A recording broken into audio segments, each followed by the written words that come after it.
कि अगर कोई जनप्रतिनिधि किसी विदेशी मुल्क के प्रति ऐसा झुकाव दिखाता है तो उसकी संसद सदस्यता तक। दोस्तों, जब भी हम ये सोचते हैं कि कट्टरपंथी पॉलिटिक्स करने वाले और नीचा नहीं गिर सकते, तभी वो लोग एक नया गड्ढा खोदकर उसी में बैठ जाते हैं। और ऐसा ही ताजा ताजा गड्ढा खोदा है ओवैसी साहब ने। मौका था सांसद पद की शपथ लेने का। अपनी शपथ में ये जनाब जाते जाते जय फिलिस्तीन का नारा लगा के, मगर इनके मुंह से जय भारत नहीं निकला। और आपको बता दूं, ये वही ओवैसी हैं जिन्होंने कहा था कि अगर कोई मेरी गर्दन पर छुरी भी क्यों न रख दे, मगर मैं भारत माता की जय नहीं बोलूंगा। मगर जिस भारत में रहते हैं, जिस भारत की संसद के ये मेंबर हैं, ये उसी भारत माता की जय नहीं बोलेंगे, न जय भारत बोलेंगे, मगर ये शख्स अपनी शपथ में दूसरे देश की जय जरूर बोलकर जाएंगे। वो भी तब जबकि हमारे संविधान के आर्टिकल 102 में क्लियरली लिखा है कि अगर कोई जनप्रतिनिधि किसी विदेशी मुल्क के प्रति ऐसा झुकाव दिखाता है तो उसकी संसद सदस्यता तक जा सकती है। जय भीम, जय मीम, जय तेलंगाना, जय फलस्तीन। मगर हैरानी ये है कि ये सब कुछ खुले आम देश की संसद में हुआ। बहुत से नमूने ऐसे भी हैं जो इस बात के लिए ओवैसी को डिफेंड भी कर रहे हैं। सवाल ये है कि आज अपनी शपथ में फिलिस्तीन की जय बोल रहे हैं, कल को कोई कम्युनिस्ट जय चीन बोल जाएगा। जय पाकिस्तान बोलने के लिए वैसे भी बहुत सारे सांसद फड़फड़ाते ही रहते हैं, और ये सब हुआ तो किस किस को रोकेंगे बताइए। और ऐसा भी नहीं कि ओवैसी ने ये कोई पहला गुल खिला है। ये वही ओवैसी है जिन्होंने 5 दिसंबर 2021 में कानपुर की एक चुनावी जनसभा में मोदी योगी का नाम लेकर पुलिस वालों को धमकी दी थी। ओवैसी ने तब कहा था कि मोदी हमेशा पीएम नहीं रहेंगे, योगी हमेशा सीएम नहीं रहेंगे। जब ये लोग नहीं रहेंगे तब तुम्हें कौन बचाएगा? हमेशा योगी मुख्यमंत्री नहीं रहेगा, हमेशा मोदी प्रधानमंत्री नहीं रहेगा।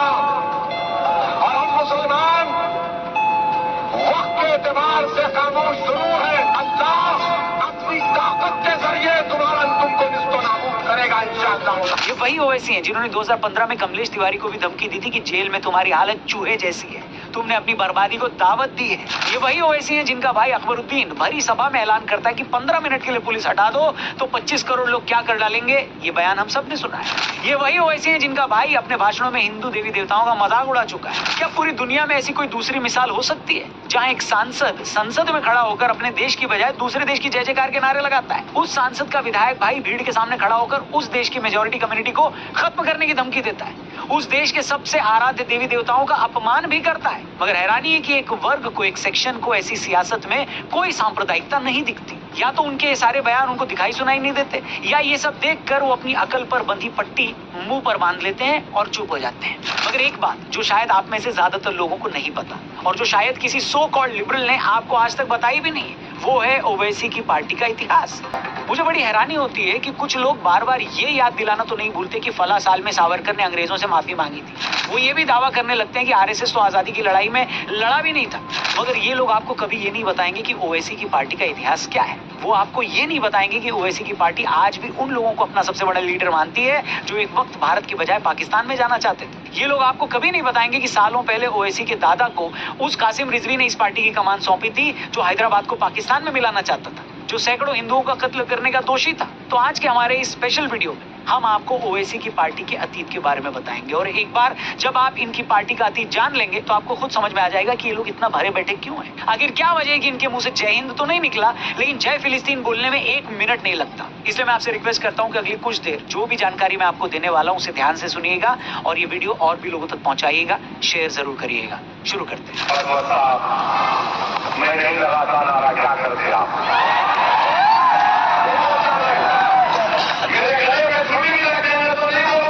नमस्कार दोस्तों, मैं हूं रौनक और आप देख रहे हैं फनतंत्र। इससे पहले कि हम आपको ओवैसी की पार्टी का काला इतिहास बताएं और ये बताएं कि आखिर जो जहर आपको ओवैसी की पॉलिटिक्स में दिखाई देता है वो आया कहां से है। तो दोस्तों, ये बात है आजादी के बाद की। कुल 562 रियासतों में से 559 रियासतें खुद को भारत में शामिल कर चुकी थी।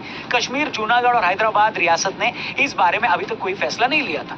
उसमें भी सबसे ज्यादा पेट दर्द हैदराबाद के निजाम को हो रहा था। उसको इस बात की चुल्ल मची थी कि या तो हैदराबाद को पाकिस्तान के साथ मिलना है या फिर हैदराबाद को अलग देश बनाना है। ये वो वक्त था जब सरदार पटेल बहुत बार उसे समझा चुके थे कि बाबू मान जाओ, प्यार से मान जाओगे तो ठीक है, वरना दूसरे तरीके से मनाएंगे तो पिछवाड़े में बहुत दर्द होगा। गजब बेइज्जती है। मगर हैदराबाद का निजाम भी लातों का भूत था, सिर्फ बातों से कहाँ मानने वाला था। हैदराबाद के इसी निजाम ने अपनी एक सेना बना रखी थी जिसे रजाकार कहा जाता था। रजाकार मतलब आम लोगों की सेना टाइप, जिसके पास भारी भरकम हथियार थे। अब जो मैं कहने वाला हूं उसे ध्यान से सुनिएगा। इसी वक्त मुसलमानों का एक ग्रुप था जिसका नाम था MIM, जिससे आगे चलकर ओवैसी की पार्टी AIMIM निकली, यानी मजलिस-ए-इत्तेहादुल मुस्लिमीन आगे चलकर ऑल इंडिया मजलिस-ए-इत्तेहादुल मुस्लिमीन होगी। अब कहानी सुनिए और ये जानिए कि किस तरह के लोगों ने ओवैसी की इस पार्टी की नींव रखी थी। इसी एमआईएम का उस वक्त चीफ था कासिम रिजवी। हैदराबाद के नवाब ने जो रजाकारों की फौज बना रखी थी, कासिम रिजवी उसका अहम पार्ट था। इन लोगों का सिर्फ और सिर्फ एक ही मोटिव था, हैदराबाद को पूरी तरह से इस्लामिक स्टेट बनाना। ये वो लोग थे जो डेमोक्रेसी को बिल्कुल नहीं मानते थे, जिन्हें भारत में भी शामिल नहीं होना था, और ये लोग पाकिस्तान में जाना चाहते थे। अब हुआ ये कि भारत की आजादी से पहले जब पटेल अलग अलग रियासतों से बात कर रहे थे, उसी दौरान 11 जुलाई 1947 हैदराबाद के निजाम का एक डेलीगेशन भी बात करने दिल्ली आया। जॉन जुबरेज़िकी ने अपनी किताब द लास्ट निजाम में लिखा है कि निजाम इस शर्त पर हैदराबाद को भारत से मिलाना चाहते थे कि उसमें बस फॉरेन अफेयर्स, डिफेंस और कम्युनिकेशन की जिम्मेदारी भारत सरकार की होगी और बाकी चीजें हैदराबाद के निजाम के हाथ में रहे। जॉन अपनी बुक में लिखते हैं कि निजाम की जो भी बातचीत भारत सरकार से चल रही थी वो कासिम रिजवी को पसंद नहीं आई। इसके गुस्से में कासिम रिजवी ने निजाम के करीबियों के घर रजाकारों से घिरवा दी और धमकी दी कि अगर निजाम ने भारत सरकार से समझौते पर सिग्नेचर किए तो तुम्हारे घर जला दिए जाएंगे। ध्यान दीजिएगा, हम उस पार्टी की बात कर रहे हैं जो ओवैसी साहब की पार्टी का एक तरह से गुरु था। अब आगे सुनिए, भारत सरकार और हैदराबाद के निजाम में ये सारी बातचीत चल रही थी कि इसी दौरान 27 अगस्त 1948 में बैरनपल्ली में एक भयंकर नरसंहार होता है। बताया जाता है कि इस नरसंहार में कासिम रिजवी की सेना 100 से ज्यादा हिंदुओं को लाइन में लगाकर मार देती है। हिंदू औरतों के साथ गलत काम होते हैं और भी न जाने कितनी तरह के जुल्म ढाए गए। जैसे ये खबर दिल्ली में सरदार पटेल के पास पहुंची तो उन्हें लगा कि अब पानी सिर से ऊपर जा चुका है, लेकिन कासिम रिजवी के सिर पर एक ही भूत सवार था कि भारत से जंग करनी है और किसी कीमत पर भी हैदराबाद को भारत में नहीं मिलाना। हैदराबाद में उस वक्त की घटनाओं पर के.एम. मुंशी साहब की किताब है the end of an era. इस किताब में मुंशी साहब लिखते हैं कि कासिम रिजवी का कहना था कि कागज पर भारत सरकार से कोई समझौता करने से बेहतर है हाथ में तलवार लेकर मरा जाए। किताब में आगे लिखा है कि इस वक्त तक कासिम रिजवी बेहद कट्टर हो चुका था और अपने भाषणों में खुलकर भारत को कोसता था। उसके हुक्म पर निजाम की सेना हिंदुओं पर दिन रात जुल्म ढाती। कासिम रिजवी के अंदर भारत और हिंदुओं को लेकर जो नफरत भरी थी, उसी का नतीजा था बैरनपल्ली नरसंहार। हैरानी की बात यह कि बहुत सारे वामपंथी इतिहासकार बैरनपल्ली नरसंहार के उस चैप्टर का जिक्र ही नहीं करते, मगर रिजवी के इशारे पर जब रजाकारों ने हिंदुओं की हत्याएं की, उन पर जुल्म ढाए, तो सरदार पटेल के सब्र का प्याला छलक गया।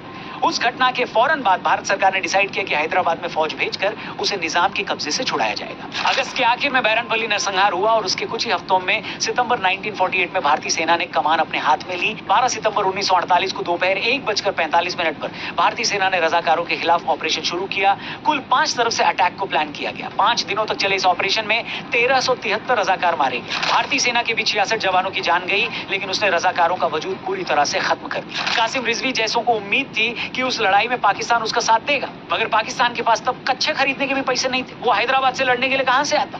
आखिरकार 17 सितंबर 1948 को हैदराबाद के निजाम की भटकी हुई अकल भारतीय सेना के जूते खाने के बाद ठिकाने आ गई और वो हैदराबाद का भारत में विलय करने को तैयार हो गया। कासिम रिजवी को गिरफ्तार कर भारतीय फौज ने जेल में डाल दिया और उसके संगठन एमआईएम पर बैन लगा दिया।